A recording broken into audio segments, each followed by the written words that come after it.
tienes.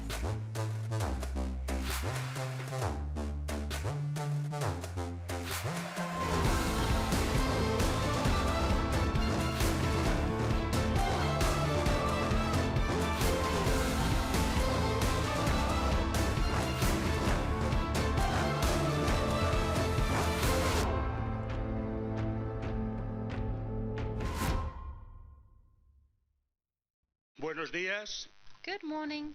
My name is Julio Diez, Director of Animation and member of the Steering Committee of the Academy of Cinema in the Animation Department, and it is a pleasure to welcome you at this Academy of the Sciences and Arts of Spain. And we will be providing you with a program that is financed by the Community of Madrid, where we will have international productions with important names of Spanish talent. And we will now give the floor to Gonzalo Cabrera, who is the General Director for Cultural Promotion in the region of Madrid. Thank you very much. Hello, good morning. It is really a great luxury to be here in the Academy of Cinema and see it full of young people. Unfortunately, some people have not been able to make it. They could not come in because we're full. So thank you, Manuel Cristobal, for dealing with this, and Nacho Carballo as well from the Regional Ministry of Culture. So it is a success, at least at the opening. The Animation World Day that will take place in 28 and 29 of October. It is the second time that we participate with them in cultural spaces. It is a hybrid event that will be also streamed through our YouTube channel with English, Spanish simultaneous translation. During this programming, we will have important people such as Inna Sahakyan, who will be talking about Aurora sunrise.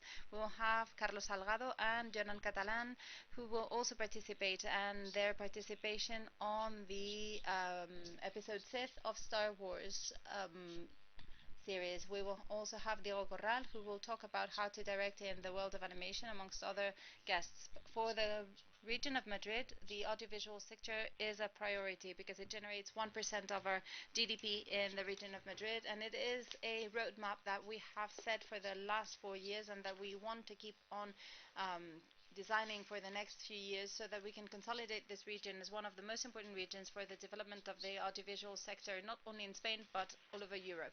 And this year we have 5.5 million euros dedicated for this sector, a series of programs, amongst which we will find Commons Lab or Cartoon Springboard, and both programs have a lot to do with animation. And at the CAM, led by Gonzalo, we are working on a new project that I'm sure will promote animation, because it is a project for the development of effects for training, for very specific effects training. And we want for training not just in audiovisual concepts, but also language has to be taken into account, because some international productions are not getting to Madrid because they can't find specialists, not from a technical standpoint, but with regards to language. They don't speak the language, and I think that it is very important to develop technical English. I really encourage you all to do that, and it is one of the big bets that we're focusing on. I hope that you will have a great day. We have fantastic programs. I think that the creativity that we have in our country, in our region, is sublime, and we don't want for talent to leave. We want for talent to stay here and develop its work the best way possible here in Madrid, and that is the work that we are committed to doing. I hope that you will really enjoy this event. Thank you very much. Thank you so much, Gonzalo. And thank you, Julio. I am Manuel Cristobal. I am the director of the Animation Day. It is wonderful to see a room as packed as this one. It is really a pity that 200 people could not make it, but the event is not only here, it will also be streamed, and it will be available on YouTube on the regional ministry's YouTube account. As you can see, the image of the Animation Day is a frame of robot dreams that was produced in Madrid, that will be premiered on December 6th, and we invite you to watch. And I have to say that the first presentation is going to be done by Inna Sahakyan, who comes from Los Angeles to make this presentation as a member of the American Academy and as one of the people who always watches international categories productions. I have to say that when I watched Aurora Sunrise, I was completely astonished by the narrative depth and that documentary side to it, and I wanted to invite the director so that she could talk about it. So thank you so much, Inna Sahakyan.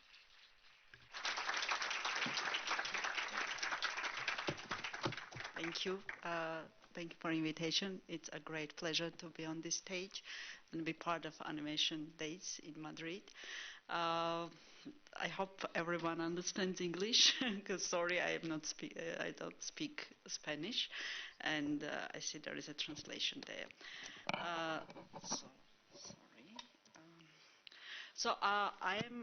I'm documentary filmmaker, and it's first time in my life that I come across with animation world when I was doing my animated documentary film, Aurora Sunrise, which we started work on from 2014. So it was 8-year long project. We had premiere of the film in Annecy Festival in competition in 2022.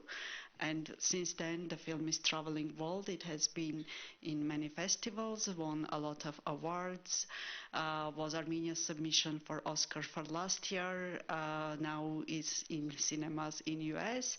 So it's traveling for more than a year now. And yes, but I want to go back to tell you how I started and why I turned into animation. So briefly about myself, as I told, I'm a documentary filmmaker with about 20 years experience. All my films before this film were about current people, about people with whom I can work, I can film, I can observe and open up their worlds. And I never thought, honestly, that I will touch very dare for me and very heavy for me topic of Armenian genocide. I don't know how much you know about Armenian genocide. It happened, started in 1915 in the shadow of First World War, and it was a mass killing and basically ethnic cleansing of Armenian population in Ottoman Turkey. I will talk about it more when you see in connection with the film. Whatever happened in Armenian genocide is very heavy and very personal for me and any Armenian. We live with these stories, we grow up with these stories, but they are always mainly the stories of victims. And I never wanted to portray very heavy pages of my nation from the victim perspective. But also second reason why I did not want to touch this topic was that as I told, as a documentary filmmaker, I was always working with people and all of the survivors of Armenian genocide, but by the time that I started to make films, they were already gone. But everything changed when I come across with a story of a young girl who survived genocide. So we'll go to the next slide. Aurora Martiganyan. I come across to her story by accident because I was doing research for a TV program with Zorian Institute Canada. It's an institute in Canada which is specialized in human rights and genocides, and they collected more than 700 testimonies of Armenian genocide survivors while they were still alive. And they had testimony with this young girl, Aurora.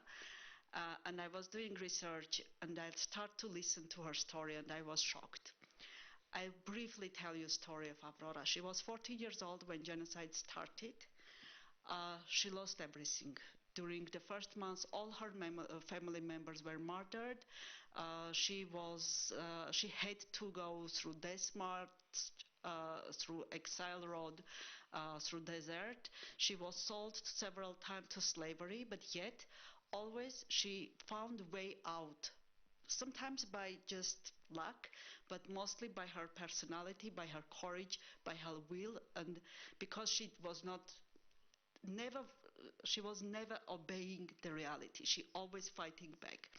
And in 2 years, totally losing everything that she had before, she reached America, she reached New York, where her story was adapted by the newspapers. They started to write about her life story. It turned into 14 parts every week, printed out life story, become very popular. The book, bestseller book, was printed, and in 1919, while the genocide was still going on in Armenia, Hollywood started a fiction film production based on her life, and they invited her to reenact as herself. All the campaign around the film was organized by Nearest Relief, a humanitarian organization which was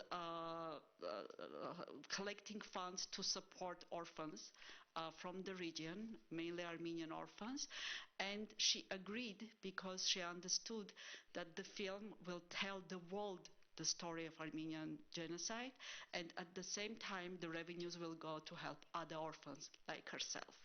But I don't know if you just imagine a girl who passed through all this nightmare had to relive it again during the production and then travel to the world with the film, every time answering audience through what she passed, reliving it again and again. And it was a very big sacrifice of her, and for me it's one of the strongest human soul's act, when you put yourself and your pain aside only to help others and only to bring truth back. So if we go back and now compare Aurora's story with current, the similar stories like Nadia Murad did the same for Syria, like Malala is doing for Afghan girls, and back 100 years ago, Aurora gave her voice to Armenian genocide. And her story sadly was not known much even in Armenia. And at that point, when I see her testimonies, and I see her as and by the way, testimonies were recorded when she was old woman already. However, with these testimonies, I get connection with her. So I basically found my documentary real character who was not victim, and whose story is really worth to be told the same way as Anne Frank's story is told in so many films. So that's become my mission and the mission of our small production company in Armenia. And we started this journey of 8 years without knowing where we are going. But yeah, so want to talk a little bit about the testimonies that I found. As I already told why they were so important for me. The first one was Zorian Institute testimony recorded in 1984, but the research afterwards bring me two more testimonies. And the good thing for the filmmaker was that the two testimonies were filmed on a film tape, on 18mm film tape, and were really cinematically much stronger. So I had, as I told you, I had my documentary characters, and the first decision as a director, I knew that I want her to tell her story herself to the world. So I knew that I'm going to use the parts of her testimonies in the film. And first thing, before starting working on the script, I choose the parts that I want her to stay and put them basically on the timeline, on the editing timeline, knowing that in this part of the film, I want herself to tell this part of the story. So that's the first step of the script writing and storytelling. The second ingredient that I had in my hands as a documentary filmmaker director was pieces of her silent movie. So silent movie, as I told, was filmed in 1919. It was one of biggest first productions of Hollywood, basically first ever film about current historical events, starring the real hero of the events. The box office of the film is not very clear how much was. They aimed for 30 million, but I know it was much more. And the general campaign of the Nearest Relief was 116 million back in 1919, which is billions of dollars by today's currency. The film starred a lot of big actors and actresses of the time, silent movie time, like Irving Cumming, Anna Q. Nielsen, and which was very interesting, they also invited beside Aurora another real character who was Henry Morgenthau, who was the ambassador of US in Turkey during the genocide. And he resigned from his duty when he was not able to help genocide not happen, and returned to US and start to advocating for Armenians' right. And they invite him to act as himself in the movie as well. But this film sadly was lost. It was very, very popular before 1923. It was still showing everywhere, not only in US, but also in Canada. It reached even Australia. It was in London, in several countries of Europe, but then it's lost. I don't know why it lost. There are several opinions about it. Of course, old tapes are very hard to keep if they are not kept in a proper condition, so it can be natural destruction with the time. But there is a theory also that Turkish lobby, as they are destroying all evidence, all possible evidence about Armenian genocide, most likely after becoming in a good trade relationship with US after 1923. They also destroyed evidence of this movie also. However, pieces of the movie were found and were found very strangely in Armenian National Archive, in Soviet Armenian National Archive in 1994. It's another total story, a subject of another documentary, how this film was found. Just telling long story short, an Armenian-French cinematographer found the whole film in a cinema in Marseille. He tried to bring it to Armenia. Somehow on the way from France to Armenia, all other tapes were lost. Only one reel survived, but that reel had another name on it, because he even didn't know that this is Auction of Souls. He just found the film in archive connected with Armenian genocide and wanted to try to save it and bring it to Armenia. But only this one reel survived, which was kept in Armenian National Archive under the name of Derzor, the name of the desert through which Armenia passed. And nobody knew that this is Auction of Souls. And only in 1994, another scholar, Argentinian Eduard Gozanian, doing research in archive, just recognized that this is the footage of Auction of Souls. And since then, this material was digitalized and available on internet, but in a very bad quality.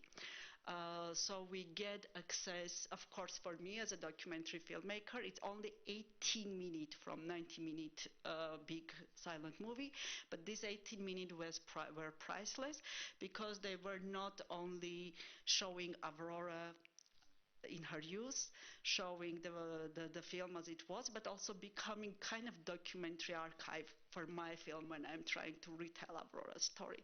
So we get access to this footage, which was so hard. It was Soviet bureaucracy still, even now, in some like locations like National Archive, everything is very like bureaucratic, but we get access, we scanned, we restored again in order to use parts of this film.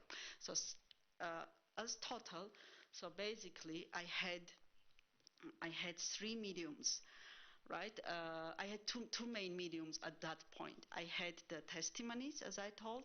I had the archives, including silent movie and, of course, historical archives of 1910s and 1920s, both from Armenia and from US.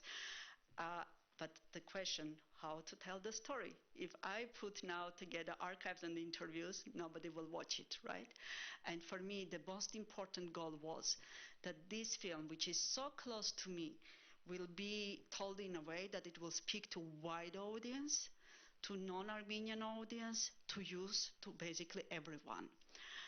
So the medium that I immediately come across my mind, and I had no idea about animation besides just loving animation, was of course animation.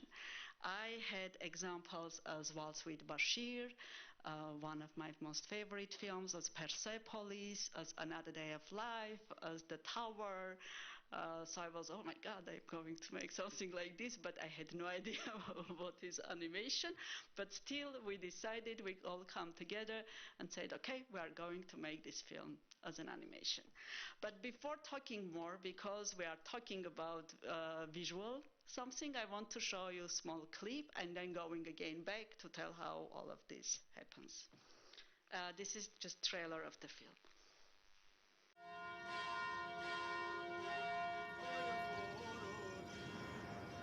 Մեր մանկությունը երջանիկ էր ու քույներով լեցուն։ Մենք ընտանիքով շատ ժամանակ կանցնեինք միասին։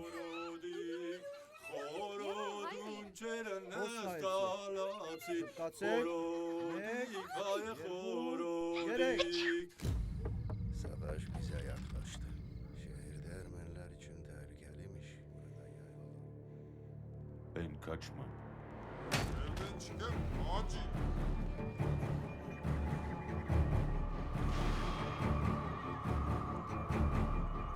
Sooner or later, all you're going to die. There will be no one single Armenian to leave.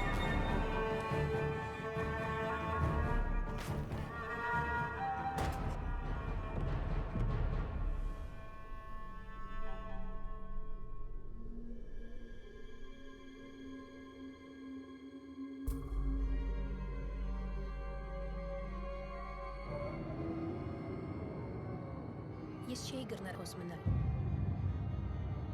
Ես այլևս պիտի չձգեի, որ զիս ողջ բռնեն։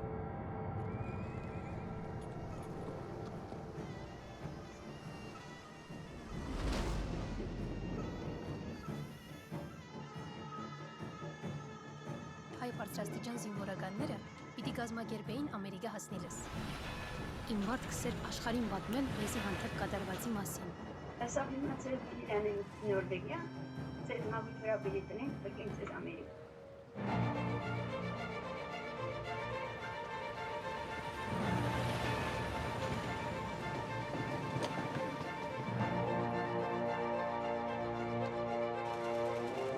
cannot possibly imagine how important your story is.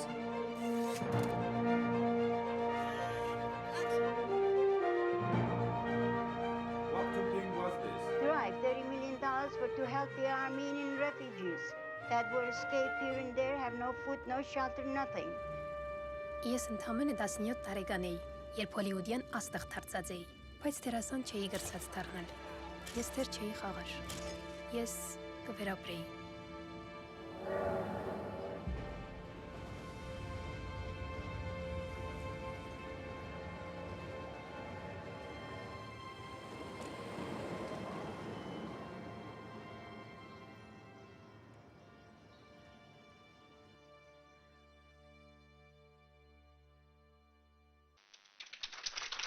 Thank you. Thank you. Now I will go back again to the script stage. So we'll tell you more how we come to this at the end. So I had what you already know, and I started to work on the script. Of course, if I tell you I had 10 versions of the script, I lie. If I tell 20, I lie. We had a million versions of the script. And of course, at the end, even before exporting DCP, we were still doing changes during the editing. This is the nightmare when you work on documentaries and yeah, have all the time still want all the time develop and make it better. So what I needed for the script, of course, I had testimonies which were the most important for me key. I want to mention that Aurora's book, which was Ravished Armenia and then Auction of Souls, they had some editorial input from US. So they had the goal to speak to the US audience back 1920s. And of course, they had additional characters. They had English teacher, for example, who was always next to Aurora, Brit woman and saving her. She had a boyfriend. So it added different additions which were not coming from truth. And being documentary filmmaker, I wanted to basically bring her identity back, bring her story back as it what happened. That's why the testimonies where she was openly, and I had 3 testimonies, so I was comparing them all the time, when she was openly just answering and retelling her story herself, were for me the key element for writing down the script. Of course, Ravished Armenia, Auction of Souls, they were, I used parts of from the book when they're matching with her testimonies, and also from video as you see already in the trailer. But I needed deep historical research as a documentary filmmaker. So we went over other testimonies from people from her region, from her village, to understand how everything happened. And let me also to mention that even though I have a lot of information, her testimonies, her books, scientific books, a lot of research done at the time, I still had gaps in the story, because she was an old woman when she was telling. She was jumping from one scene to another scene. I didn't know, for example, specifically how she reached from this point to this point, how she made these decisions. I basically knew facts, but I didn't know much behind the facts, and that's why I had to use a lot of artistic license, and but artistic license based on a deep historical research. So I worked with scholars to understand the period, understand life of the village, understand what exactly happened in that village, in order to fill up these gaps as close to the possible truth as possible. Of course, we did a lot of research on costumes, details, stories of the time, and of exact locations of her village and her life, both in Turkey and US. And I'm very thankful to filmmakers, young filmmakers team from Turkey who anonymously helped us and went, because I was not able to travel to Turkey because of several reasons, and they went to very dangerous, now they basically war zones between Kurds and where the Kurdish resilience is now happening, which is her home village, and they filmed possibly like her home, the views, the location, and all the key locations through which she passed. So we had a lot of documentary, basically background information before starting working on the film. Yeah, and this is just first very regular script, that the first step, normal like script document, but then I'll show you through what we passed. So next stage, when I have more or less locked script, I don't know if someone else did this ever. I think this is my invention, or I don't know, but I had to do this because I had these different mediums: archives, animation, silent movie, testimonies, different testimonies. And while you're writing the script, it's very hard to imagine how much is what and how long at the end is the script. So I had to copy all the script in Excel, give the colors to each row, and then import it into the Excel program. So I basically knew that animation is purple, for example, so I had all these colors, use filters in order to understand how many scenes I have, how many approximately, this is just script writing stage, how many scenes of animation, how many scenes of archives, and also to see it as a whole, to understand with colors, because we are visual people, right? With colors, how often are they interacting? Don't I have spaces when I do have too much animation, not at the medium, or too much silent film, which is not interacting with interviews or animation, just to have visually in front of me this picture, and also do calculations. And I'm afraid to say back then, this is already late production, pre-production stage, that I was very shocked to understand that 66% of my film is animation at the end, because that was not planned. So when doing this Excel and analyze, we just understand how much of what mediums we do have, and started to move on with understanding what we need to do next. So one more example of the working process. This is mainly Armenian. This is already late. This is already production stage, when I have to, again in Excel, not only separate the scenes in Armenian, then the translation in English, then translation because the film, by the way, I kept in the film very specific dialect of Armenian, Western Armenian that I speak in the area, in Turkey. So it will be authentic and close to the testimonies that she's speaking. And also, of course, Turkish, as it was in Ottoman Turkey, there were also German, English, so several languages in the film.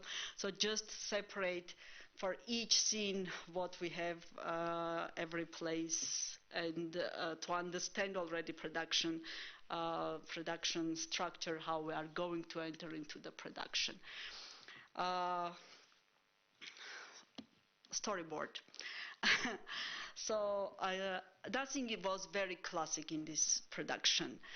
So for storyboard, as you see, we use in some places, as for example here, exact photos of her village, how it was looking from her location. Some other places it's just storyboard as the story, where we do have the testimonies and with what text, and so on, like exact approximate buildings in US, how it's going to. I want to stop here a bit and to talk with you also from producer side. I also somehow one of the producers of the film, because there are no producers in Armenia, so if you want to make your film, you have to also do the producer's work. And I want briefly to mention how we structured at the end the financial picture, which is not part of this lecture, but so you will also understand. So there are very small film funds in Armenia, and in order to possibly collect funds for this film, we went to the European co-production structure. I don't know if there are producers here that understand how this co-production worked. Just briefly, several countries of Europe coming together over the idea. Each country is bringing artistic and financial input from their government, and also artistic input from creative input from their teams, and together you are basically collecting budget. You are becoming co-owners of the film, and each country which is bringing more money and more artistic input in the film has more shares basically. The others, so that country is staying majority producer, and the others are becoming minority producers. So that was the only way to finance this film. And after a lot of discussions, at the end we did co-production with Germany and Lithuania. So Germans took the artistic parts, composing, and also co-script writing. So during the writing of the script, because I was also very much afraid that I will stay very, very emotional, because it's your own pain, you know, it's always very hard to distance yourself. But I had also German co-script writer, Kerstin Bitz, who was very helpful and basically was bringing me back when I was becoming too much emotional or too sensitive. So I had this dry German eye over my emotional Armenian views. So she was basically bringing me back, so the film will speak to international audience much more. And Lithuanians were doing, together with Armenian, animation and illustration. So this is how our work was divided. And when we already covered our budget and entered into the production, that was already, so from 2014 till 2018, we were doing script research, fundraising, etc., etc. And from end of 2018, we already started pre-production and ready to go to production. And in 2019, but then COVID started, so I'll tell about all of that a bit later. So animation part was divided between Armenia and Lithuania, as you understand. Working with great team of Lithuanian animators, illustrators, and lead art department from Armenia. So art director was from Armenia. We were trying to understand artistic styles. We were searching to different, I don't know, illustration. So like a lot of tries. At the end, you see the final aspect that we come to. I want to mention that despite having this co-production, despite raising budget, we had a budget about 800K at the end, which is very, very small for feature length animated film. But we knew that, like with our limited sources from Armenia, it's impossible to get more. So we knew that we have this limited budget, and that was the decision why we decided to do the animation style, as you see, digital cutout animation. So I knew from very beginning that we cannot have enough funds for 3D animation, for classical 2D animation, even though my dream was to have classical 2D animation, but I knew that it's not possible. So together with my art director, editing director, and key team, we decided that, okay, the best and cheapest but still artistically strong animation style is this cutout animation. So let's stay with cutout animation but use digital tools. We did very simple animation. We were using After Effects and Photoshop mainly, but which was not also planned. I was very romantic and naive as a documentary filmmaker, and I was thinking that, okay, I will tell animators what I want, I will show them the storyboard, I will tell what I was imagining, and they will do it exactly as I want. Nope, this was so far from the reality. Oh my God, when I'm remembering our first tries with these cutout techniques, my Aurora was totally changing in one scene, like she was basically not recognizable from this movement to that movement.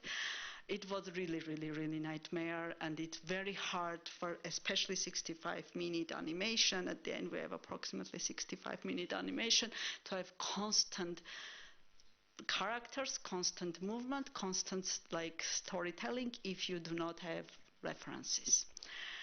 I didn't know this, but my animator slowly teach me this. So we had to film everything in front of green screen with actors. So we will give references to animators so they will have the same face for Aurora, which also didn't happen. I'll go to there, but at least approximately same face for Aurora, approximately okay-ish movements in this cut-out animation style.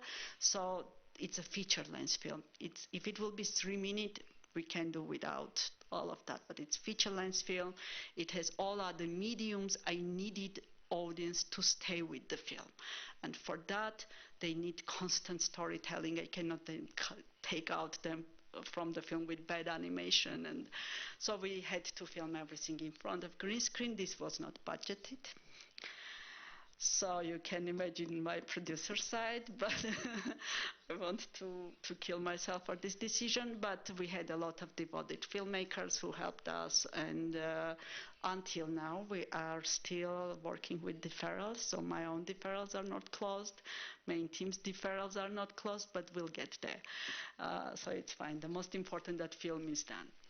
So working process. We did the first filming period.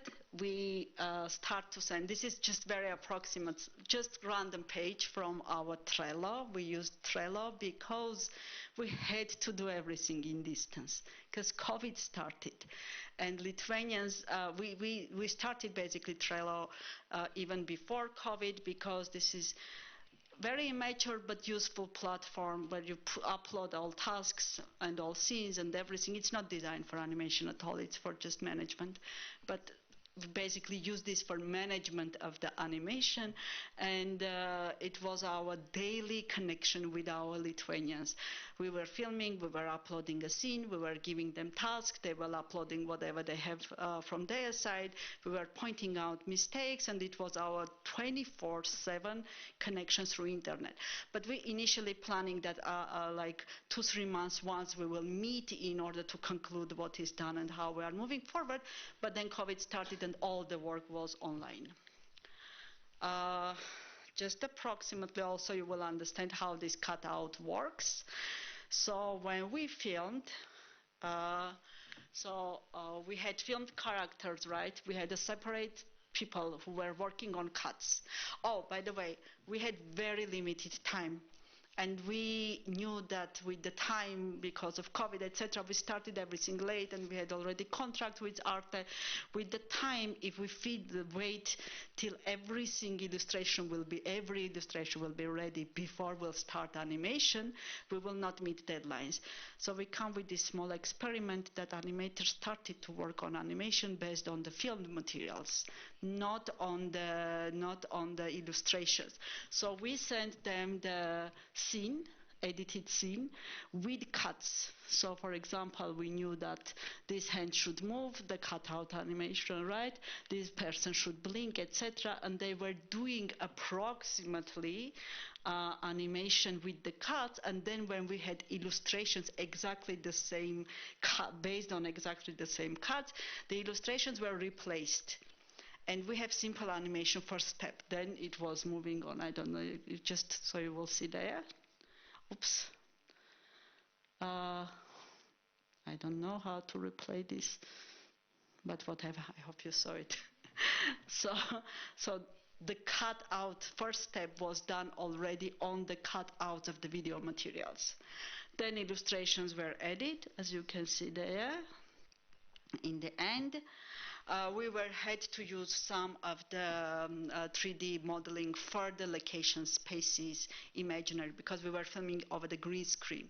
So everything else, backgrounds, etc., were added later. And in order to understand the spaces, mood, etc., we had to do also some 3D. But however, all this work is done. We had a huge team of illustrators and animators working over the film. We're sending them these references from the fiction film, and we are receiving often nightmares. For example, when you have a lot of illustrators working on the materials that you send them, this pad you send a lot of lots. You can see the film is in 1915, right? Events in Ottoman Turkey. You can still see the pen like this illustrated by your illustrators because the actress was having the pen like this. So we just send this as a reference. And at one point, when illustrators are working so much, they start to do it mechanically. So they see pen, of course, it should be replaced with the old pen. They show the pen. They draw the pen. And the most funny part for me when I received this, I was dying. There is a very important scene when we have silk cocoons, which is symbol for Aurora's family business, and then becoming symbolic through all over the film. I'll talk about it later on. But when we were doing production, I mean, how to find the silk cocoons, and the whole production that we were doing was basically we had scene, we had actors, they're doing, but all the props were approximate because we knew that the animators need to draw them, you know. The costumes were not final, they were approximate, so because the animation layer should be added over this production. So we used, I'm sorry, tampons instead of the silk cocoons. And then we received this illustration for the silk cocoon. That was like a nightmare, you know. So like, come on, this is the most important symbol in the film. Of course we changed. So I'm just showing you how much back and forth with illustrators and animators we had. Of course we had differences when many people are working. So this man in the right is the style that we proved, but then soon we start to receive much more photographic illustrations from illustrators like this one. So we had to like every time comment and say, oh no, I don't want this type of, go back and do more graphical. Or the same character, like we want this style, but at the end he's ending up this style. Or different places, Aurora, even though we did have already references, but this is the style that I approved and we wanted to have, but several scenes after we had these illustration styles. So this is because a lot of people were working and everyone is putting their own styles, but then at the end, again, not budgeted. After many back and forth with Lithuania and our colleagues, they did a lot of changes, but in order to finally I'll be happy with all the changes, they sent all the illustrations and all animation back to Armenia, and our Armenian team went over them again, each illustration. We basically hired students and we work with students, then these thousands of illustrations were retouched again in order that we will have one style in the film. So nightmare fiction, documentary animation, it's a nightmare. But I want to show you a short backstage how all this happened in reality.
Thank you. And now I want to talk a very important for me part of this film, which was usage of, which gave me animation, you know. As you understand, the film about genocide, and of course I have a lot of graphic scenes, a lot of killing, a lot of very horrible events. And all of them were happening in the beginning. Basically, the film starts by storyline, the happy life, very short period, and then the start of genocide, three paths through genocide, through the chronological storytelling. And the first 20 minutes, 8 members of her family were murdered. And if I show this literally, how it happened, it will be very heavy, audience will step away, and it will be just a nightmare to watch. So why I love animation? Because it gives you opportunity to not only illustrate, but also use symbols and colors in order to pass emotions, and also to distance, but at the same time to leave much space for the viewer's imagination to feel the events. And of course, I was going to use this opportunity of animation, and instead of just literally showing what happened, I come with this scene of a family theater at the beginning of the movie, where Aurora and her siblings are staging theater at the yard of their family. Everyone in family is involved, and then using this stage and this theater when everyone of them is died, returning to the same location, but the person is not there, the colors are changed, and only symbols are left. And also the silk cocoon that I mentioned, the tampon silk cocoons, the silk was her father's business, and all their yard was full of these silk cocoons, and her father was adding colors into the cocoons of the silk, producing colorful silk. And she was, as a documentary character in her testimonies, when she was talking about this part of her memories, she was shining. She was remembering the yard full of these colorful cocoons and the whole happiness that had there. So these colorful cocoons were the happiest point for me in this story. And by losing the colors and by symbolizing them as a turning into the death, into the red color, showing how heavy it was for her to lose this dream work. So a combination of theater scene and cocoons bring the solution for me to solve how all family members were killed, also to follow the trauma that she was carrying together with her in US already. So just going, this is this yard with father's cocoons, just illustrations. Quickly we'll go over illustrations. Oh, it's going as a slideshow. The theater scene, the kids who were her siblings who were acting, the other sibling, and this is the happiest moment basically in their life. Father and the other brother were just as an audience sitting there, and when they are dying, the space stays the same without the characters we're returning here, but it's full already, not colorful cocoons, but with red cocoons already, and they're spreading all over. And when she's in US, already on the stage, she's still seeing these symbols of red cocoons around her.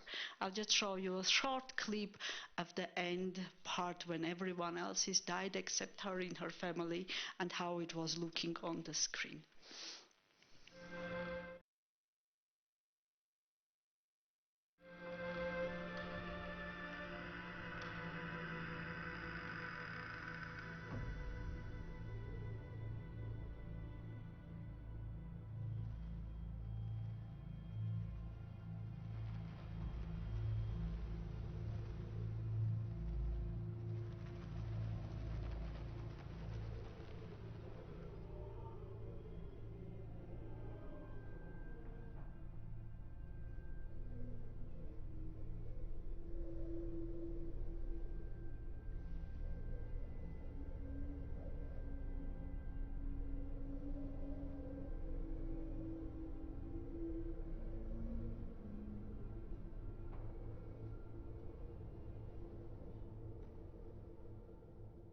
You have idea how these symbols are used later on, and the same cocoons are coming back on stage when she's in US. Sometimes when she has a very heavy post PST in US, when she had to all the time speak about the same events.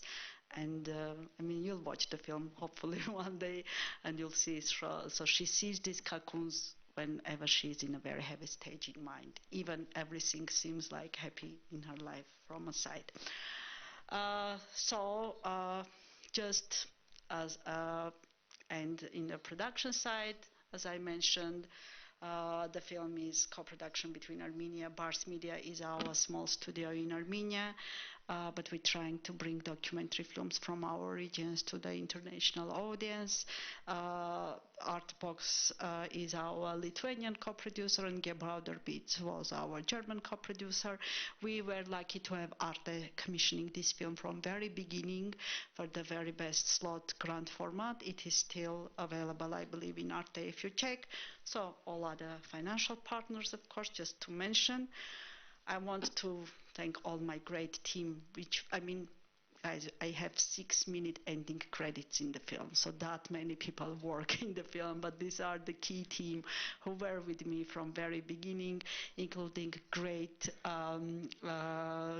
composer, German composer Christine Afterhaar, art director Tigran Arakelian, editing director Rube Ghazarian, who were working from very, very beginning, basically even from the script.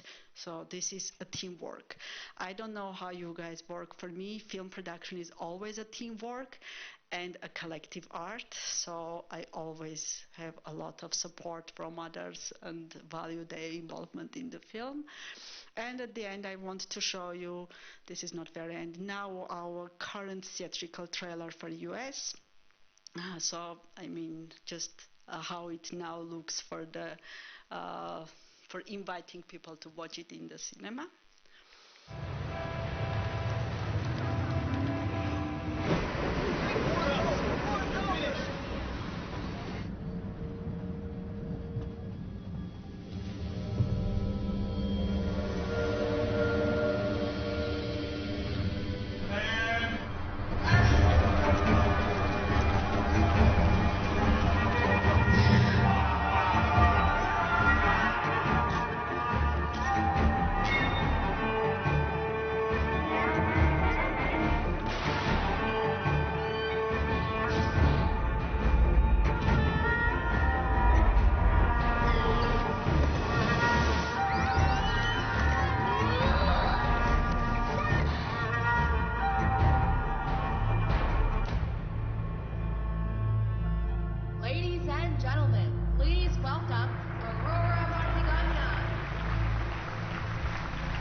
Thank you.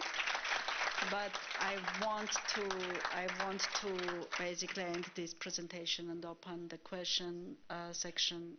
But I want to have a small addition connected with current day. It's very heavy for me being Armenian and standing on this stage to tell that sadly this is happening again.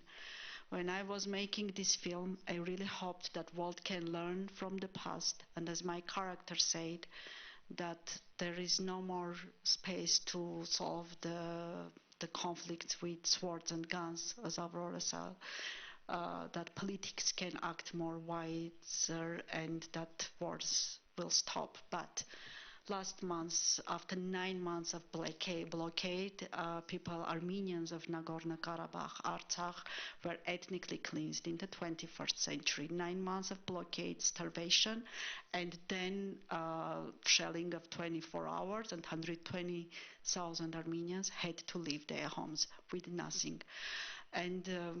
And the world is still silent, and these kind of stories sadly gonna repeat now in Gaza and Israel, in Ukraine, in Syria, and I really don't know what we can filmmakers do from our sides to teach more humanity to this very heavy world. But I hope that Aurora film will do its small mission in it. And at the end, I want to show you a small clip that we edited from about Artsakh, just as a memory and in order to honor these people who survived these 9 months of the starvation. So.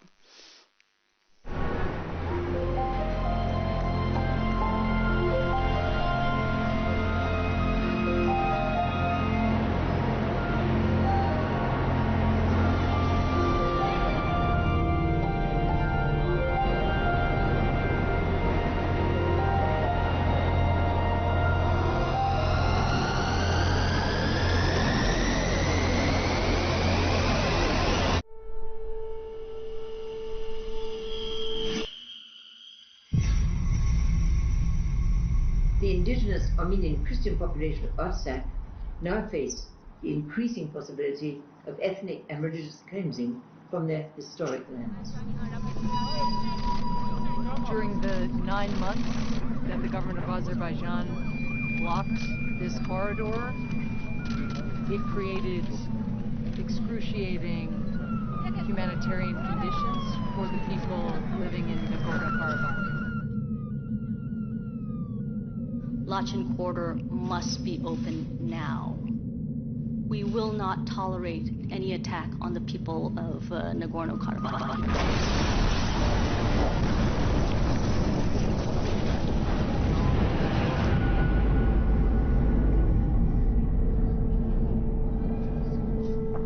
There's 120,000 ethnic Armenians who have been sealed off from food and medicine and are being starved to death by the government of Azerbaijan.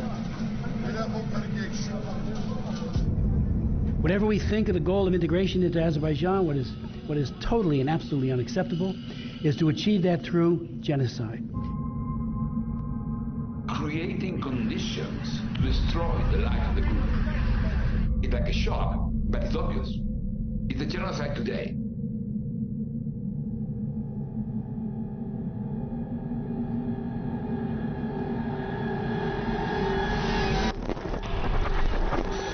Kovmuşuk onları torpaklarımızdan. İti kovan kimi kovmuşuk. Demiştim ki kovacağız. İti kovan kimi kovacağız ve kovmuşuk. İti kovan kimi kovmuşuk. Ki dünya artık evvelki dünya değil. Güç ameli ön plana çıkıyor.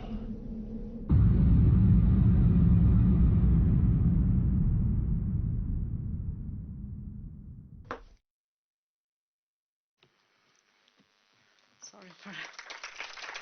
Thank you.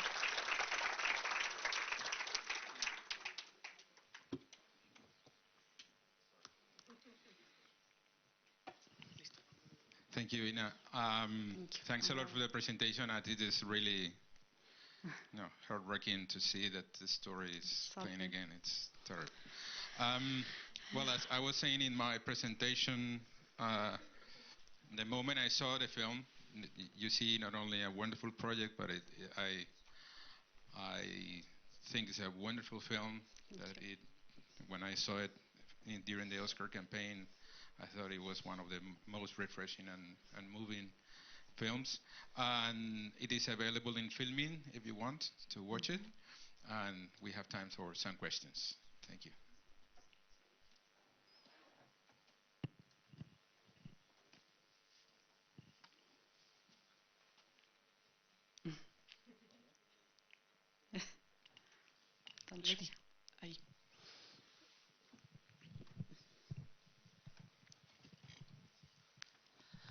Good morning, and thank you so much for telling such a heartbreaking and moving story. People and the whole world doesn't seem to learn from history.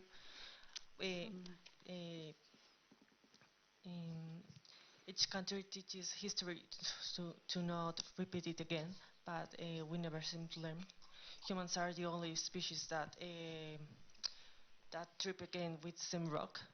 So thank you so much for bringing this genocide to us, because I don't know for the rest of the public, but I, for once, didn't know about it.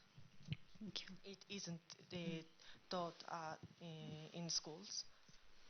And my question is, what were you looking for when you came across with this story, with Aurora's story?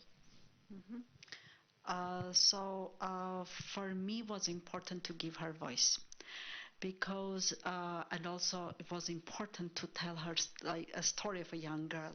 You know, beside everything else that I talked in the presentation, the voices of Armenian women are very less presented in the world and even in Armenia, but also the story of a girl who survived genocide, because it's very different to other groups, especially young girls. They are most vulnerable, and to bring as an example, like kind of as a role model for today. I have a lot of feedbacks after people watch the film. Oh my God, she was so young and she survived everything and she moved on and she continued to live and she married and she had kids and she helped all her life others. So we can do better than we are doing now. This is very obvious reaction from the young girls nowadays, and it's the most important for me also as a filmmaker, to bring a strong woman, strong Armenian woman as a sample, like as a role model for others. But of course also to tell the story of my nation, to tell the tragedy that happened and is forgotten and it's sadly not recognized. Only 33 countries in the world recognized Armenian genocide. Turkey still actively denies that it happened. As you see, Turkey, together with Azerbaijan, is still continuing genocidal policy. So I also really hoped that world will learn, individuals will learn, hopefully decision makers, cultural diplomacy will also act somehow, and the world will become a little bit better place after watching this film. Thank you so much, and I really hope that every country in the world recognizes these genocides and many others that surely are unknown, because just hearing about this sends shivers down my spine. So thank you so much for telling such a moving story. Thank you. We have another question up here. First of all, I want to tell you thank you for your time. I think it's really useful to see this type of films, to know the situation of a lot of women nowadays, and not only women in general. So my question is that, have you ever thought to make like another film, like a part 2 with another history of another person that has lived the same situation? Because I think actually it's still the war with Armenia. So I would like to know, and thank you so much. Thank you for the question. To be really honest, I don't want. I really don't want. I really want after this film to work on a happy, uplifting film project. I really do. And I started a film on an elderly group who is staging Shakespeare, and they are amazing. And like it's very light, at the same time important film about elders in elderly house. But telling that I don't want, I think we have to, because that becoming part of your duty when you are Armenian and when it's still happening in your country. So right now, when this situation happened, when the forced deportation of Armenians from Nagorno-Karabakh happened, we had a filming crew on the border filming. So we are now following up with the people, what are they doing, how they are surviving this exile, I mean after the deportation, and searching for another story. I really hope that it will be much happier story at the end. I don't know yet what to do, but I'm researching in this topic because it's becoming, as a filmmaker, your duty to turn into the hard times of your countries all the time when it's happening.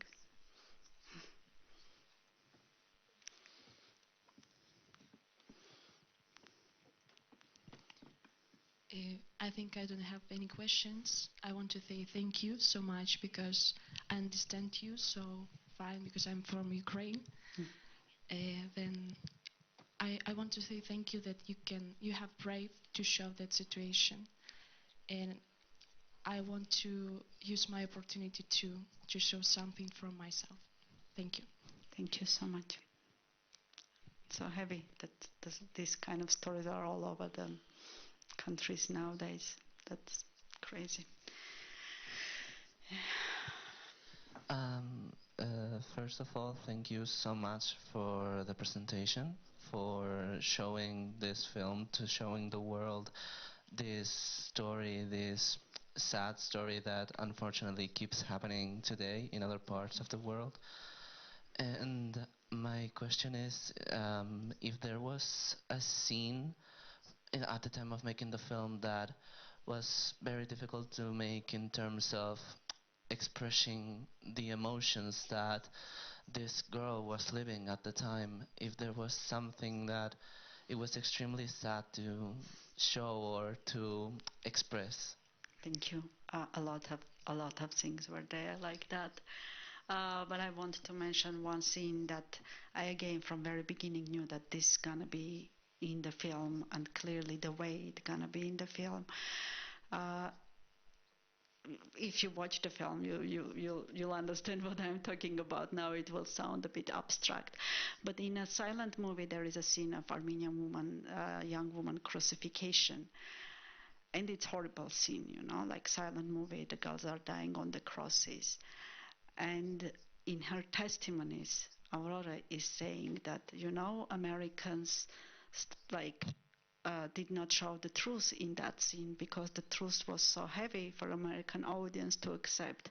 In reality, these girls were not crucified; they were impaled through there, and she's explaining that scene, how the reality was happening, and it was hard. I really wanted to show like that exactly, comparing also that Americans had to basically make it lighter, you know.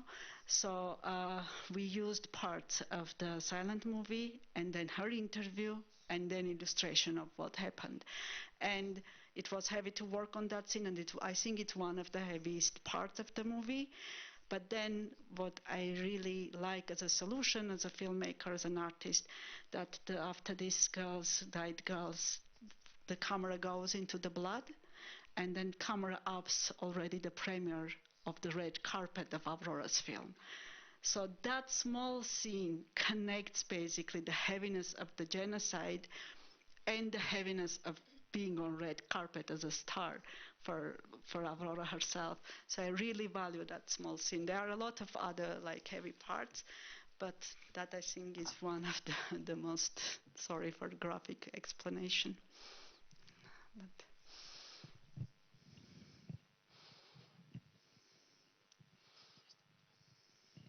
But Okay, thank you, Inna, for showing this genocide to a new generation, for taking the effort to coming from Los Angeles just for this presentation, which we know is a great effort, and of course for producing such a beautiful film. I really hope that they will have chance to watch the film, and if you watch, share your comments on different platforms. I really follow, and it's very important for me, the audience reactions. It's available on VOD on Filming, so please do so. Thank you. Thanks a lot. Thank you so much. Thank you.